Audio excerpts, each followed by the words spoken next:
சட்டப்பேரவையில் இன்று இந்து சமய அறநிலையத்துறை மற்றும் எரிசக்தி துறை மானிய கோரிக்கை மீதான இன்று இரண்டு துறைகள், முக்கியமான துறைகள் என்று சொன்னால், முன்னாள் அமைச்சர்களாக இருக்கக்கூடிய செந்தில் பாலாஜி மற்றும் சேகர் பாபு ஆகியோரும் இந்த விவாதத்தில் பங்கேற்று பேசுவார்கள் என்று எதிர்பார்க்கப்படக்கூடிய சூழலில் இந்த ஒரு முக்கியமான விவாதம் நடைபெற இருக்கிறது.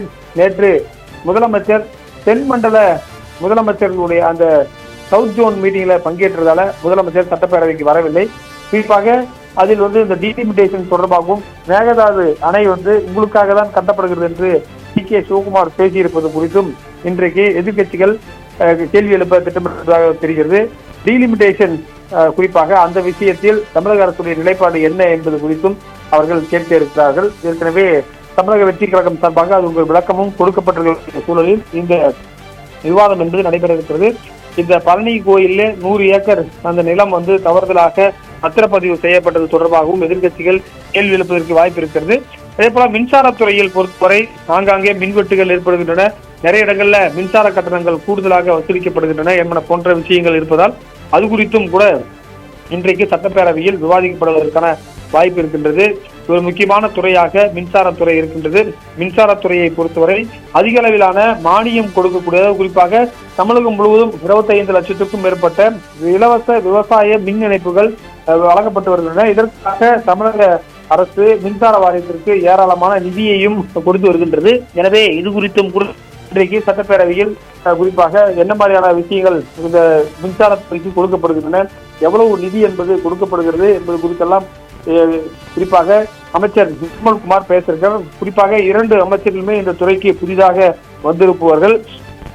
புதிதாக வந்திருந்தாலும் கூட சிறப்பாக கையாளுகிறார்கள் என்ற அவர்களுக்கு மீதான ஒரு பாசிட்டிவான இமேஜும் வைக்கப்படுகிறது. இந்த சூழ்நிலையில் தான் தற்போது இந்த முக்கியமான 2 மானிய கோரிக்கைகள் மீதான விவாதம் என்பது நடைபெற இருக்கிறது. இந்த மானிய கோரிக்கை விவாதங்களில் குறிப்பாக பல்வேறு கட்சியை சேர்ந்த உறுப்பினர்களும் உரையாற்ற இருக்கிறார்கள். அந்தந்த துறை சார்ந்த அந்தந்த அமைச்சர்களுக்கு பதிலளிக்கவும் வாய்ப்பு இருக்கின்றது. இன்று தொடர்ச்சியாக 5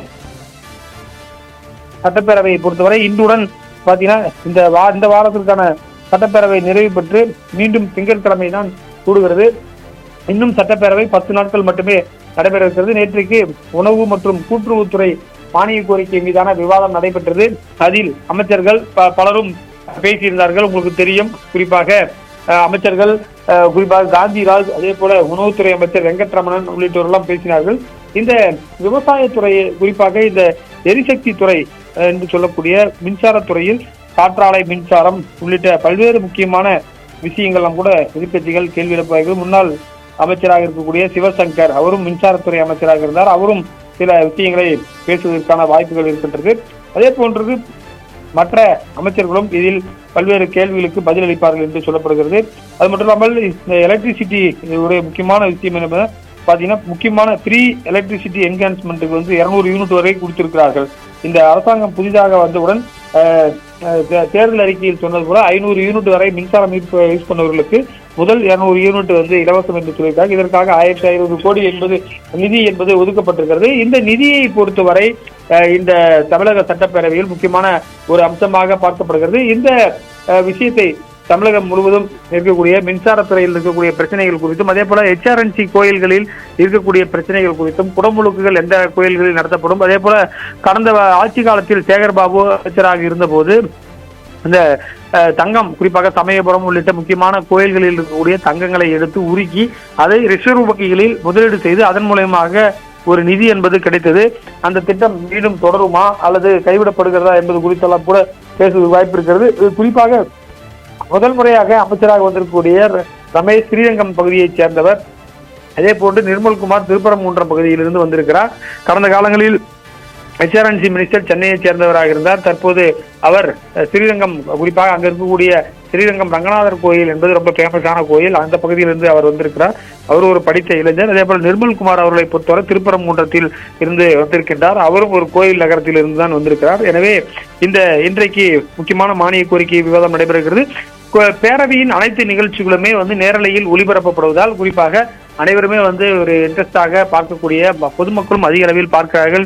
நேற்றைக்கு கூட இந்த ரேஷன் அரிசி தொடர்பாக காரசார விவாதம் நடைபெற்றது. செங்கோட்டையின் அமைச்சர் பேசும்போது பெரும்பாலானோர் ரேஷன் அரிசியை யூஸ் பண்ணுவதில்லை என்று சொன்னார். அதே போன்று KN நேரு நானும் சர்க்கரை நோய் குறைவதற்காக சாப்பிடுகிறேன் என்று சொன்னால் நேற்று இரவிலிருந்து சமூக தளங்களில் குறிப்பாக இந்த மருத்துவர்கள் பல்வேறு கருத்துக்களை தெரிவித்து வருகிறார்கள். ரேஷன் அரிசி உண்மையிலேயே குறிப்பாக சர்க்கரை அளவை குறைக்கிறதா என்பது குறித்த ஒரு விவாதம் என்பதும் தற்போது நடைபெற்று வருகிறது. திங்கட்கிழமையை பொறுத்தவரை முதலமைச்சருடைய நகராட்சி நிர்வாகம் மற்றும் குடிநீர் வழங்கல் துறை என்பது அந்த முதலமைச்சருடைய துறைக்கு குறிப்பாக பள்ளிக்கல்வித்துறை அமைச்சர் பதிலளித்து பேசுவார் என்று எதிர்பார்க்கப்படுகிறது. ஏற்கனவே இளைஞர் நலன் முதலமைச்சரிடம் இருந்தாலும் கூட ஆதவ் அர்ஜுனா தான் பதிலளித்து பேசினார். எனவே குறிப்பாக திங்கட்கிழமை பள்ளிக்கல்வித்துறை ராஜ்மோகனுடைய துறையும் அதே போல உயர்கல்வித்துறை அமைச்சர் காங்கிரஸ் கட்சியை சேர்ந்தவருடைய துறையும் குறிப்பாக விவாதத்திற்கு வர இருக்கிறது.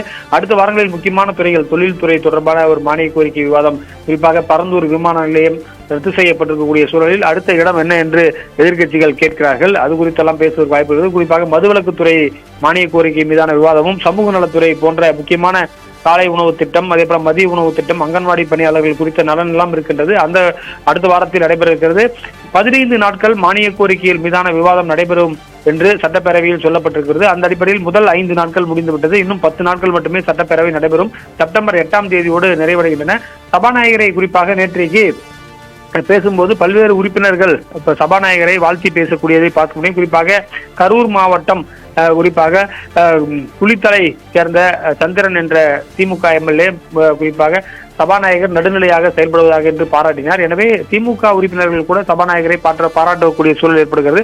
நேற்றைக்கு கூட கோவிச்செழியன் முன்வரிசையில் இருக்கக்கூடிய திமுக உறுப்பினர் பேசும்பொழுது சபாநாயகர் ஒரு நடுநிலையான சபாநாயகராக இருக்கிறார் என்ற ஒரு முக்கியமான வாதத்தை வைத்தார். அது மட்டும் இல்லாமல் எதிர்க்கட்சிகள் குறிப்பாக ஆளுங்கட்சி உறுப்பினர்கள் பேசக்கூடியது அனைத்துமே கேட்டுவிட்டு தான் செல்லக்கூடிய ஒரு சூழல் இருப்பதாகவும் கோவிச்செழியன் சொன்னார். அதே போல சௌமியா அன்புமணி பாட்டாளி மக்கள் கட்சியை சேர்ந்த உறுப்பினர், தருமபுரி மாவட்டத்தைச் சேர்ந்தவர், அவரும் சிறப்பாக பணியாற்றி வருகிறார்கள். குறிப்பாக பெண்களும் இந்த சட்டப்பேரவையில் நல்ல வகையில் பணியாற்றி வருகிறார்கள். நேற்றைக்கு கூட சிவகங்கையிலிருந்து முதல் முறையாக குழந்தை ராணி தமிழக வெற்றி கழகத்தைச் சேர்ந்த உறுப்பினர் மிகவும் சிறப்பாக எந்தவித குறிப்பும் இல்லாமல் பேசியது அனைவரையும் ஆச்சரியத்தை குறிப்பிட்டது. குறிப்பாக அந்த சிவகங்கை சீமை கடந்த கால வேலுநாச்சியாரை எல்லாம் சுட்டிக்காட்டி அவர் பேசினார். நீங்களும் ஒரு வேலுநாச்சியராக சிறப்பாக பேசினீர்கள் என்று சபாநாயகர் JCD பிரபாகர் தெரிவித்தார். எனவே அனைத்து பகுதியிலிருந்தும் வந்திருக்கக்கூடிய MLAக்கள் என்று சொன்னால் உதாரணமாக கன்னியாகுமரியிலிருந்து ஒருவர் சென்னை வந்து சட்டமன்றத்தில் பங்கேற்றுவிட்டு செல்லக்கூடிய ஒரு சூழல் தான் இந்த ஜனநாயகம் கொடுத்திருக்கிறது. 8 கோடி மக்களும் ஒரே இடத்தில் அமர்ந்து விவாதம் பண்ண முடியாது என்பதால் தான் ஒவ்வொரு ரெப்ரசன்டேட்டிவாக அவர்கள் தங்களுடைய பிரதிநிதிகளாக சட்டமன்றத்திற்கு மக்கள் வரி பணத்தில் அவர்களை அனுப்புகிறார்கள். அவர்கள் வாக்குப்பூர்வமாக தங்களுடைய தொகுதிகளுக்கு பேச வேண்டும் என்று எதிர்பார்க்கிறார்கள். குறிப்பாக நேற்றைக்கு லால்குடி தொகுதியைச் சேர்ந்த அதிமுக MLA குறிப்பாக லீமா ரோஸ் அவர்களும் பேசியதை நீங்கள் பார்த்திருப்பீர்கள். அவருடைய மருமகன் ஆதவ் அர்ஜுனா அப்போது சட்டப்பேரவையில் இல்லாத ஒரு சூழலும் இருந்தது. குறிப்பாக ஒவ்வொரு கட்சியை சேர்ந்தவர்களும் இருந்தாலும் கூட அவர்கள் தங்களுடைய தொகுதி சார்ந்த பல்வேறு விஷயங்களை எழுப்புகிறார்கள். குறிப்பாக அதிமுகவை பொறுத்தவரை சிறப்பான ஒரு எதிர்க்கட்சியாக செயல்படுகிறது. குறிப்பாக அவ்வப்போது முன்னாள் முதலமைச்சர் எடப்பாடி பழனிசாமி, அதே போன்று OS மணியன், தளவாய் சுந்தரம் உள்ளிட்ட உறுப்பினர்கள் நல்லது ஒரு விவாதத்தை கொண்டு செல்கிறார்கள். ஏதாவது ஒரு அதிமுக சார்பான குறைகள் ஏற்பட்டால் அது உடனடியாக சொல்கிறார்கள். CV சண்முகம் கூட நேற்றைக்கு மயிலம் தொகுதியில் தன்னுடைய தொகுதியில் வந்து வேற எங்கேயோ தொகுதியில் மூடப்பட்ட டாஸ்மார்க் இங்கே வந்து கொண்டு சேர்க்கிறார்கள் என்று ஒரு முக்கியமான வாதத்தை வைத்தார். அதற்கு டாஸ்மார்க் துறை அமைச்சர் விக்னேஷும் ஒரு பதில் அளித்தார். அதே போல வேலுமணி அவர்களும் பேசியதை நீங்க பார்க்க முடியும். நேற்றைக்கு லீமா ரோஸ் பேசும்போது குறிப்பாக அதிமுகவை சேர்ந்த முன்னாள் முதலமைச்சர் எடப்பாடி பழனிசாமியும் புகழ்ந்தார், அதே போல வேலுமணியும் புகழ்ந்தார். எனவே அவர் கோவையில் தான் குறிப்பாக அந்த நாட்டினுடைய பல்வேறு தொழில்கள் நடைபெறுகின்றன. கோவை மாவட்டத்தை சேர்ந்த முன்னாள் அமைச்சர் என்பதால் வேலுமணிக்கு ஒரு புகழ் சேர்த்திருப்பதாக அவர் லீமா ரோஸ் சார்பில் சொல்லப்படுகிறது. எனவே இந்த ஒரு முக்கியமான சட்டப்பேரவை என்பது தமிழக 17வது சட்டமன்றத்தை பொறுத்தவரை இளைஞர்கள் அதிக அளவில் இருக்கக்கூடிய ஒரு சட்டமன்றமாக இருக்கிறது. இந்த நேற்றைக்கு கூட கார் வந்து மகேந்திரா நிறுவனத்திலிருந்து 6 வகையான புதிய கார்கள், ஸ்கார்பியோ புதிதாக வந்த மாடல், பழைய மாடல் என நிர்வாகிகள் சபாநாயகரிடம் காண்பிப்பதற்காக அதிகாரிகளிடம் காண்பிப்பதற்காக நேற்றைக்கு வந்திருக்கிறார்கள். எனவே அது குறித்தும் ஒரு முக்கியமான விவாதம் என்பது நடைபெற இருக்கின்றது. தமிழக சட்டப்பேரவையில் இந்த கடந்த காலங்களில் கொண்டு வரப்பட்ட திட்டம், குறிப்பாக கோயில் நிதியிலிருந்து கல்லூரி பள்ளி கட்டலாமா என்பது குறித்த ஒரு ஆக்கப்பூர்வமான விவாதம் இன்று நடைபெறும் என்று எதிர்பார்க்கப்படுகிறது. அதே போல தமிழக மின்சார வாரியத்தில் 2 கோடிக்கும் அதிகமான மின்சார இணைப்புகள் இருக்கின்றன. அந்த இணைப்புகள் குறித்தும் குறிப்பாக புதிதாக விவசாய இணைப்பு என கடந்த கவர்மெண்ட்ல 2 லட்சம் பேருக்கு இலவச இணைப்பு கொடுத்தார்கள். எனவே இந்த அரசாங்கம் இலவச இணைப்பாக எத்தனை பேருக்கு கொடுப்பார்கள் என்பது எதிர்பார்ப்பு இருக்கிறது. அதே போல தட்கல் முறையில் விண்ணப்பம் செய்து பல நாட்களாக விவசாயிகள் காத்திருக்கிறார்கள். விவசாய மின் இணைப்பு கோரி அவர்களுடைய கோரிக்கை என்னவாகும் என்ற ஒரு எதிர்பார்ப்பும் இருக்கின்றது. மின்சாரத்துறை தொடர்பான முக்கியமான வாதங்களும் அதே போல மின்சார கொள்முதல் அண்மையில் டிரான்ஸ்பார்மர்கள் கொள்முதல் செய்யப்பட்டதில் ஊழல் நடைபெற்றதாக ஒரு எஃப்ஐஆர் பதிவு செய்யப்பட்டது. அதில் வருமான வரித்துறையினர் கடந்த சில தினங்களுக்கு முன்பு தமிழகம் முழுவதும் சோதனை 1000 கோடி ரூபாய்க்கு மேல் முறைகேடு நடந்திருப்பதாக அந்த டிரான்ஸ்பார்மர் என்று சொல்லக்கூடிய இந்த மின்சாரத்தை சரியாக கொண்டு சேர்ப்பதற்கான ஒரு முக்கியமான கருவிதான் இந்த டிரான்ஸ்பார்மர் மின் மாற்றி என்று சொல்வார்கள். அதாவது உயர்ந்த அழுத்தத்தில் வரக்கூடிய மின்சாரத்தை குறைந்த அழுத்தமாக மாற்றி தரக்கூடிய ஒரு அந்த வோல்டேஜை சராமிக்கும், அதனால்தான் அது மின் மாற்றி என்று சொல்வார்கள். எனவே அதற்கு காப்பர் போன்ற முக்கியமான பொருட்கள் வாங்கியதில் முறைகேடு, டெண்டர் விட்டதில் முறைகேடு என்ற ஒரு விமர்சனமும் இருக்கிறது. இதையெல்லாம் எதிர்க்கட்சிகள் எழுப்பி இருக்கிறார்கள். குறிப்பாக கடந்த ஆட்சியில் தான் இது போன்ற ஒரு சூழல் ஏற்பட்டதால் ஆளுங்கட்சி அதற்கான குற்றச்சாட்டு வாய்ப்பு இருக்கிறது. அப்போது அமைச்சர்களாக இருந்த சிவசங்கர், செந்தில் பாலாஜி உள்ளிட்டோர் பதிலளித்து பேச இருப்பதாக சொல்லப்படுகிறது. குறிப்பாக உதயநிதி ஸ்டாலின் எதிர்க்கட்சி தலைவருடைய பங்களிப்பு சட்டப்பேரவையில் குறைவாக இருக்கிறது. நேற்றைக்கு கூட ஒரு 10 நிமிடத்தில் கிளம்பிவிட்டார். அவரும் வரக்கூடிய நாட்களில் அதிக நேரம் இருப்பாரா என்ற ஒரு எதிர்பார்ப்பு இருக்கிறது. குறிப்பாக எதிர்க்கட்சி துணைத் தலைவர் KN நேரு தான் நேற்றைக்கு பல்வேறு விஷயங்களுக்கு பதிலளித்து பேசினார். கொறடா வேலு பேசுகிறார். அதே போன்று அனைத்து சட்டமன்ற உறுப்பினர்களும் பேச வேண்டும் என்று கேட்கிறார்கள். திமுகவில் புதிதாக சட்டமன்ற உறுப்பினர்களாக வந்திருக்கக்கூடிய தென்காசி கலைக்கதிரவன், நேற்று பேசிய சந்திரன் உள்ளிட்ட முதல் முறை எம்எல்ஏக்கள் பலரும் பேசுவதற்கு ஆர்வமாக இருப்பதாக திமுக வட்டாரங்கள் தெரிவிக்கின்றன. அதே போல தமிழக வெற்றி கழகத்திலும் புதிதாக எம்எல்ஏ ஆகி இருக்கக்கூடிய நேற்றைக்கு பார்த்தீங்கன்னா நிலக்கோட்டை, தேனி, குறிப்பாக திண்டுக்கல் மாவட்டத்திலிருந்து புதிதாக முதன்முறையாக வெற்றி பெற்று, குறிப்பாக சாதாரணமாக ஒரு சாமானிய மனிதனாக இருந்து வெற்றி பெற்று வந்திருக்கும் நிலக்கோட்டை தமிழக வெற்றி கழக வேட்பாளராக இருந்து வெற்றி பெற்று வந்திருக்கக்கூடியவரும் பேசினார்.